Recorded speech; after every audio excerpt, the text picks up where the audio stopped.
अध्यक्ष जी, 1 वर्ष पहले मैंने इसी पवित्र मंच से अंतर्राष्ट्रीय समुदाय के सदस्यों को संबोधित किया था। तब से लेकर आज तक विश्व में बहुत परिवर्तन हुआ है, कुछ अच्छा, कुछ बुरा और कुछ बहुत चिंता देने वाला। ये एक मंच है जहां हम तमाम घटनाक्रमों पर चर्चा करते हैं, आज भी करेंगे, लेकिन चर्चा करते समय ये जरूर देखेंगे कि समीक्षा उन कामों की भी हो जो हमने किए हैं और समीक्षा उन कामों की भी हो जो हम नहीं कर पाए हैं। अध्यक्ष जी, इस गरिमामय महासभा में अनेक मुद्दों पर चर्चा हुई है, जैसे AMR के लिए नए टीकों को साझा करना, सस्ती दवाइयों की उपलब्धता को सुनिश्चित करना, प्राकृतिक आपदाओं के जोखिम को कम करने के लिए सैंडई ढांचे को लागू करना, मानव संसाधनों को मुक्त और सुरक्षित आवागमन सुनिश्चित करना और UN पीस कीपिंग फोर्स में सैनिक भेजने वाले देशों के साथ विचार विमर्श करना। समय के अभाव के कारण मैं इन मुद्दों को नहीं दोहराना चाहूंगी, लेकिन कुछ ऐसे मुद्दों का उल्लेख जरूर करना चाहूंगी जो अंतर्राष्ट्रीय समुदाय के लिए अत्यंत महत्वपूर्ण है। अध्यक्ष जी, आज हमारे सामने सबसे बड़ी चुनौती है विश्व के कोने कोने में फैली हुई गरीबी को मिटाना और ये सुनिश्चित करना कि हम सभी जरूरतमंद लोगों तक समृद्धि पहुंचा सकें। हमें यह भी सुनिश्चित करना है कि स्त्रियों और पुरुषों के बीच लैंगिक समानता हो और महिलाओं को सुरक्षा मिले। हम विश्व शांति के लिए कार्य करना है, क्योंकि शांति के बिना समृद्धि नहीं आ सकती। श्री पीटर थॉमसन इसलिए अभिनंदन के पात्र हैं क्योंकि उन्होंने इन्हीं चुनौतियों के महत्व को समझते हुए इस महासभा के लिए सस्टेनेबल डेवलपमेंट गोल्स यानी टिकाऊ विकास के लक्ष्य को सबसे उच्च प्राथमिकता दी है। 17 लक्ष्य हैं 2030 तक का एजेंडा, लेकिन मुझे आपको कहते हुए खुशी है कि मात्र 2 साल में ही इन 17 में से अधिकतर लक्ष्यों को भारत सरकार ने अपने राष्ट्रीय कार्यक्रमों में शामिल कर लिया है। सैनिटेशन यानी स्वच्छता, उसके अंतर्गत हमने स्वच्छ भारत अभियान छेड़ा है, जिसके अंतर्गत 2 लाख विद्यालयों में 4 लाख शौचालय बनकर तैयार हो गए हैं और काम कर रहे हैं। इसी तरह जेंडर इक्वालिटी, उसके नीचे बेटी बचाओ बेटी पढ़ाओ एक देशव्यापी अभियान बन गया है और महिलाओं ने इसका बीड़ा अपने सर पर उठाया है। हमारे यहाँ लाखों लाख जनप्रतिनिधि महिलाएं चुनकर आई हुई हैं, वो स्वयं इस अभियान को आगे बढ़ा रही हैं। मेक इन इंडिया, जिसका आह्वान प्रधानमंत्री जी ने किया है, उसके कारण विदेशी पूंजी निवेश भी आ रहा है और हमारे अपने बच्चों को रोजगार भी मिल रहा है। एक और बड़ी योजना गरीबों के लिए, जनधन योजना, ये विश्व की सबसे बड़ी वित्तीय समावेशी योजना है। इसके अंतर्गत 25 करोड़ से ज्यादा गरीब लोगों के बैंक खाते खोले गए हैं। डिजिटल इंडिया बहुत तेजी से अपने पैर पसार रहा है। भारतीय युवाओं को कौशल युक्त बनाने के लिए अनेकानेक प्रशिक्षण कार्यक्रम चल रहे हैं, जिनसे हमारे युवा अपनी क्षमताओं का समुचित विकास कर सकेंगे। इस तरह की पहलों से भारत की विकास यात्रा में नए आयाम जुड़े हैं और आज आर्थिक मंदी के दौर में भी भारत विश्व की बड़ी अर्थव्यवस्थाओं में सबसे तेजी से विकास करने वाली अर्थव्यवस्था बन गया है। अध्यक्ष जी, हम सब जानते हैं कि मानवता का 1/6 हिस्सा भारत में रहता है। इसलिए यदि भारत में सस्टेनेबल डेवलपमेंट गोल्स, ये टिकाऊ विकास लक्ष्य सफल होंगे, तभी विश्व में सफल हो सकेंगे। हम एजेंडा 2030 को पूरे मनोयोग से लागू करने के लिए प्रतिबद्ध हैं। हमने तय किया है कि संसद के हर सत्र में एक दिन केवल SDGs पर हम चर्चा किया करेंगे, ताकि इनकी प्रगति पर सतत निगरानी रखी जा सके और मुझे विश्वास है कि इससे बहुत ही अच्छे परिणाम सामने आएंगे। एजेंडा 2030 को सफल बनाने के लिए वैसे तो सभी देश अपनी अपनी सामर्थ्य के अनुसार कार्य कर रहे हैं, लेकिन मैं ये कहना चाहूंगी कि उन्हें अंतर्राष्ट्रीय सहयोग भी मिलता रहेगा, तो वो भी इसमें और ज्यादा सफलता प्राप्त करेंगे। अध्यक्ष जी, मैं दूसरा विषय ले रही हूं जलवायु परिवर्तन का। जलवायु परिवर्तन एक और ऐसा मुद्दा है जो हमारे सामने एक गंभीर चुनौती बनकर खड़ा है। प्रकृति के पास संपदा तो अपार है, लेकिन उतनी ही जितनी वो मनुष्य की ज़रूरत को पूरा कर सके, इतनी नहीं कि वो उसके लालच का पेट भर सके, क्योंकि लोभ की तो कोई सीमा नहीं होती। इसीलिए हमारे यहाँ हमारे प्रधानमंत्री जी ने एक सिद्धांत दिया है, क्लाइमेट जस्टिस, जलवायु न्याय। और हम ये मानते हैं कि अगर प्रकृति के साथ हम न्याय करें तो वो हमारे और हमारी भावी पीढ़ियों के साथ न्याय करेगी, लेकिन यदि हम उसका अंधाधुंध दोहन करेंगे तो वो क्रोधित हो जाएगी और अपना रौद्र रूप दिखाएगी। हम देख रहे हैं दुनिया में कई जगहों पर प्रकृति अप्राकृतिक हो उठी है, कहीं भयंकर वर्षा, कहीं घनघोर गर्मी, कहीं झंझावात, कहीं सुनामी, कहीं बादलों का फटना। ये समय का तकाजा है कि अब हम असीमित खपत पर रोक लगाएं और अपनी जीवन शैली को पर्यावरण के अनुकूल बनाएं। योग इसका एक बड़ा माध्यम बन सकता है। योग भारत का वो प्राचीन ज्ञान है जो एक टिकाऊ जीवन शैली का प्रतीक है। पिछले 2 वर्षों से अंतर्राष्ट्रीय योग दिवस के लिए जो अपार समर्थन आप सबसे मिल रहा है, मैं आज इस मंच से आप सबके प्रति आभार व्यक्त करती हूँ। अध्यक्ष जी, पेरिस समझौते में common but differentiated responsibilities with respective capacities के सिद्धांत को स्वीकारा गया है, जिसका अर्थ है कि जिम्मेदारी तो सबकी साझी है, लेकिन देनदारी सबकी अलग अलग। इसलिए यह बेहद जरूरी है कि विकसित देश अपनी जिम्मेदारियों का निर्वहन करते हुए सभी की भलाई के लिए तकनीक भी दें और धनराशि दी, तभी ये कार्यक्रम सफल होगा। हमने अपने देश में बहुत महत्वाकांक्षी योजना बनाई है, जिसमें हमने वर्ष 2030 तक 40% ऊर्जा नॉन फॉसिल फ्यूल से बनाने का लक्ष्य रखा है। इसके लिए हमें एक निश्चित वातावरण की आवश्यकता होगी, क्योंकि बाहर से पूंजी निवेश करने वालों को वातावरण की निश्चिंतता चाहिए और हम इस प्रयास में लगे हुए हैं। इसके अलावा इंटरनेशनल सोलर अलायंस का गठन भी हमारी एक अभिनव पहल है, जिससे सौर तकनीक सभी को उपलब्ध हो सकेगी। मैं इस मंच से ये विश्वास दिलाती हूँ कि जलवायु परिवर्तन की दिशा में भारत एक अग्रणी भूमिका निभाएगा। और मुझे आपको खुशी है ये बताते हुए कि हमने निर्णय किया है कि पेरिस समझौते के लिए भारत अपना इंस्ट्रूमेंट ऑफ रेटिफिकेशन 2 अक्टूबर को जमा करा देगा। और ये स्थिति हमने सोच समझकर चुनी है, क्योंकि 2 अक्टूबर गांधी जी का जन्म दिवस है, जिनका संपूर्ण जीवन प्रकृति के संरक्षण को ही समर्पित रहा।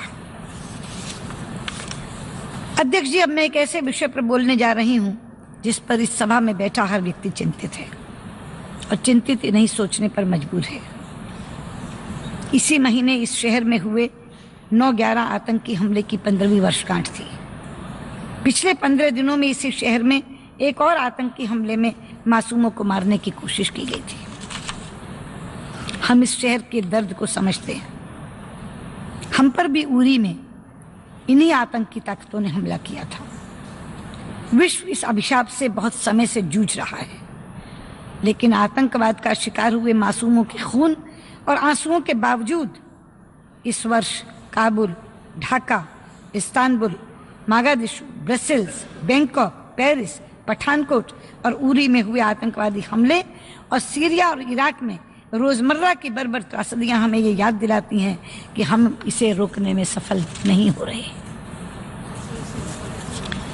अध्यक्ष जी, यहाँ बैठे सब लोगों को पहले तो एक बार ये स्वीकारना होगा, यदि हम आतंकवाद से लड़ना चाहते हैं, तो कि आतंकवाद मानवाधिकारों का सबसे बड़ा उल्लंघन है। सबसे पहले हम इसे स्वीकारें, आतंकवाद मानवाधिकारों का सबसे बड़ा उल्लंघन है, क्योंकि वो निर्दोष लोगों को निशाना बनाता है, बेगुनाहों को मारता है। वो किसी व्यक्ति या देश का नहीं, बल्कि मानवता का अपराधी है। और उसके बाद देखना होगा कि इन आतंकवादियों को पनाह देने वाले कौन कौन हैं। आतंकवादियों का न तो कोई अपना बैंक है, न हथियारों की फैक्ट्रियां, तो कहां से उन्हें धन मिलता है? कौन इन्हें हथियार देता है? कौन इन्हें सहारा देता है? कौन इन्हें संरक्षण देता है? ऐसे ही सवाल इसी मंच से अफगानिस्तान ने भी कुछ दिन पहले उठाए थे। अध्यक्ष जी, इतिहास गवाह है कि जिस किसी ने भी हिंसक विचारधारा के बीज बोए हैं, उसका कड़वा फल उसे खाने को मिला है। ये छोटे छोटे आतंकवादी समूह जो छिटपुट काम कर रहे थे, आज इन समूहों ने मिलकर एक राक्षस का रूप धारण कर लिया, जिसके अनगिनत हाथ हैं, अनगिनत पांव हैं, अनगिनत दिमाग हैं और साथ में है अति आधुनिक तकनीक। इसलिए अब अपना या पराया, मेरा या दूसरे का आतंकवादी कहकर हम इस जंग को नहीं जीत पाएंगे। पता नहीं ये दैत्य किस समय किस तरफ का रुख कर लेगा। इसलिए यदि हम आतंकवाद को जड़ से उखाड़ना चाहते हैं तो एक ही तरीका है, हम अपने मतभेद भुलाकर आतंकवाद के खिलाफ एकजुट हों, उसका मुकाबला दृढ़ संकल्प से करें और अपने प्रयासों में तेजी लाएं। हमें पुराने समीकरण तोड़ने होंगे, अपनी पसंदगियां नापसंदगियां एक तरफ रखनी होंगी, मोह त्यागने होंगे, एहसानों को भूलना होगा और एक दृढ़ निश्चय के साथ इकट्ठे होकर इस आतंकवाद का सामना करने की रणनीति बनानी होगी। ये मुश्किल काम नहीं है अध्यक्ष महोदय, केवल इच्छा शक्ति की कमी है। ये काम हो सकता है और ये काम हमें करना है। नहीं करेंगे तो हमारी आने वाली संततियां हमें माफ नहीं करेंगी। हाँ, यदि कोई देश इस तरह की रणनीति में शामिल नहीं होना चाहता तो फिर हम उसे अलग थलग कर दें। अगर कोई देश इस तरह की रणनीति में शामिल नहीं होना चाहता तो मेरी मांग है कि हम उसे अलग थलग कर दें, क्योंकि दुनिया में ऐसे देश हैं जो बोते भी हैं तो आतंकवाद, उगाते भी हैं तो आतंकवाद, बेचते भी हैं तो आतंकवाद और निर्यात भी करते हैं तो आतंकवाद। आतंकवादियों को पालना कुछ देशों का शौक बन गया है। ऐसे शौकीन देशों की पहचान करके उनकी जवाबदेही सुनिश्चित की जानी चाहिए और ऐसे देशों को भी चिन्हित करना चाहिए जहां संयुक्त राष्ट्र द्वारा प्रतिबंधित आतंकवादी सरेआम जलसे कर रहे हैं, प्रदर्शन निकालते हैं, जहर उगलते हैं और उनके ऊपर कोई कार्रवाई नहीं होती। इसके लिए उन आतंकवादियों के साथ वे देश भी दोषी हैं जो उन्हें ऐसा करने देते हैं। ऐसे देशों की विश्व समुदाय में कोई जगह नहीं होनी चाहिए। अध्यक्ष जी, 21 तारीख को इसी मंच से पाकिस्तान के प्रधानमंत्री ने भारत के संबंध में 2 बातें कही जिनका जवाब देना चाहूंगी। एक तो उन्होंने कहा कि मेरे देश में मानवाधिकार का उल्लंघन हो रहा है। मैं कहना चाहूंगी कि जिनके अपने घर शीशे के हों उन्हें दूसरों पर पत्थर नहीं फेंकने चाहिए। जरा एक बार बगल में झांक कर देख लें क्या हो रहा है बलूचिस्तान में और वो खुद क्या कर रहे हैं वहां। मैं कह सकती हूं यहां के आज जो बलूचिस्तान में हो रहा है वो यातनाओं की पराकाष्ठा है। और दूसरी बात उन्होंने कही कि भारत जो शर्तें बातचीत के लिए लगा रहा है वो हमें मंजूर नहीं है।